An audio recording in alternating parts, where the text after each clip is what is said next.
বন্ধুরা, black mamba এমন একটি সাপ যার এক ছোবলে যে বিষ বের হয় সেই বিষে 15 জন মানুষের জীবন হারাতে পারে।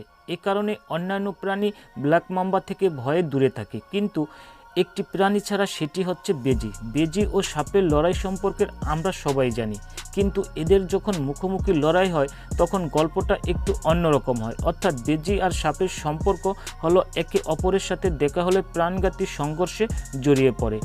সাপের আক্রমণ থেকে মানুষ সহ প্রাণীকুলের অন্যরা পিছু হটলেও বেজি কিন্তু সাপ শিকার বা পরাস্ত করতে বেশ পটু। হ্যাঁ বন্ধুরা, আজকে আমরা দেখতে চলেছি সাপ ও বেজির কিছু ভয়ঙ্কর লড়াই। আর এই লড়াইয়ে জয়ী হবে কে জানতে হলে ভিডিওতে একটি লাইক দিয়ে শেষ পর্যন্ত দেখতে থাকুন।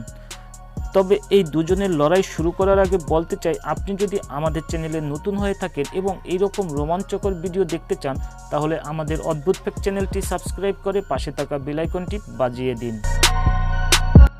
বন্ধুরা, এই ভিডিও ক্লিপটি দেখুন। একটি বেজি কিভাবে ব্ল্যাক মাম্বার উপর আক্রমণ করছে। ব্ল্যাক মাম্বা বারবার বেজির উপর আঘাত হানছে, তারপরও সে পিছু হাঁটছে না, কেননা বেজির কাছে বিদ্যুৎ গতির মতো লেজ আছে এবং ধারালো দাঁত রয়েছে। আপনারা হয়তো ভাবছেন ব্ল্যাক মাম্বার বিষ দিয়ে তো বেজিকে মেরে ফেলতে পারে, কিন্তু বন্ধুরা, বেজির শরীরে বিষের অ্যান্টিডোট রয়েছে, সেই কারণে সাপের আঘাতে বেজির কোনো ক্ষতি হয় না।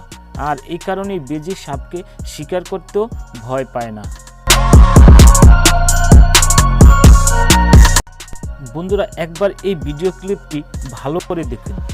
একটি ব্ল্যাক মাম্বা গাছের মাথায় রিল্যাক্স মুডে আরাম করছিল, আর পিছন থেকে একটি বেজি এসে আক্রমণ করতে শুরু করে দেয়। কেননা বেজির তাতে কিছু যায় আসে না সাপ এর সাথে শত্রুতা বজায় রাখবে কি রাখবে না, এদের মধ্যে শত বছরের শত্রুতা বজায় রয়েছে।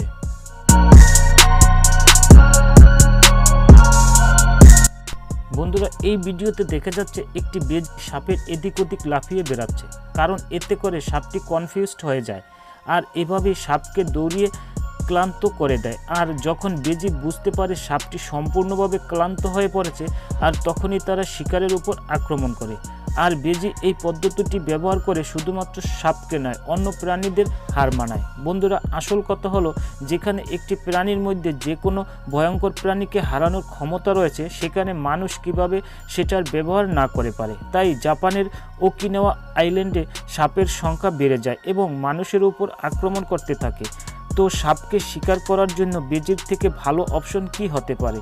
তাই সেই আইল্যান্ডে প্রচুর পরিমাণে বেজি ছেড়ে দেওয়া হয়, যাতে তারা সাপকে শিকার করতে পারে। বন্ধুরা, এই ছিল আমাদের আজকের ছোট আয়োজন। বন্ধুরা, ভিডিওটি যদি ভালো লাগে একটি লাইক দিয়ে বন্ধুদের মাঝে শেয়ার করে দিন।